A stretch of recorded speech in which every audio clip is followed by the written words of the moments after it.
It was an entertaining week on the internet thanks to Google's rollout of Google Gemini, their much-hyped chat GPT killer. It started innocently enough as somebody asked Gemini for pictures of the founding fathers, who, it turns out, were surprisingly diverse and alas did not include any white people. It went downhill from there as people discovered that apparently Gemini is not allowed to show white people and will give you a lecture about tolerance if you try to make it. Well, to be fair, it actually turns out Gemini is perfectly happy to show you white people. In fact, it will only show you white people if you ask it for stock photos of criminals. The fun rolled on as users probed the depths of Gemini's abject wokeness. Asked if libertarianism or Stalinism did more harm, Gemini said it's complicated.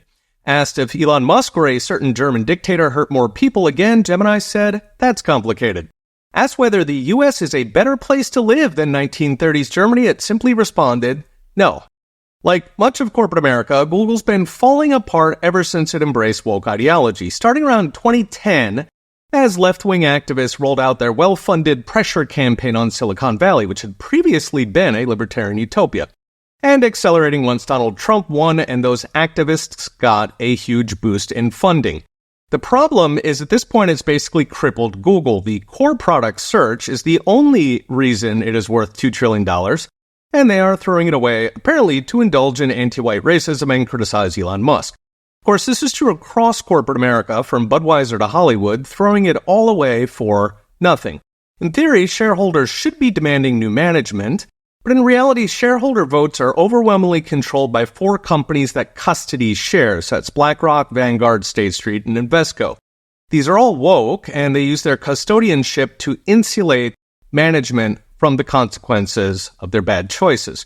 That means management is free to destroy the companies, to destroy shareholders, but they keep getting invites to the cool dinner parties, so it works out for them. So what's next? Brought to you by Unchained.com. I'm actually deeply relieved that woke AI was so bad, because my biggest fear with AI was that it would get this halo of godlike authority like we give to universities. I was afraid millions would be seduced into totalitarian communism exactly like the university halo has done.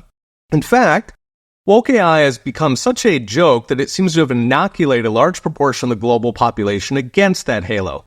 It's made their default to laugh when an AI says something political, not to treat it as gospel. Or as Scott Adams put it, Gemini helped take the public perception of AI from the Santa Claus is real stage to the let me double check that stage in a single bound. Fortunately, wokeness is doing essentially the same thing to the mother of woke halos, the university.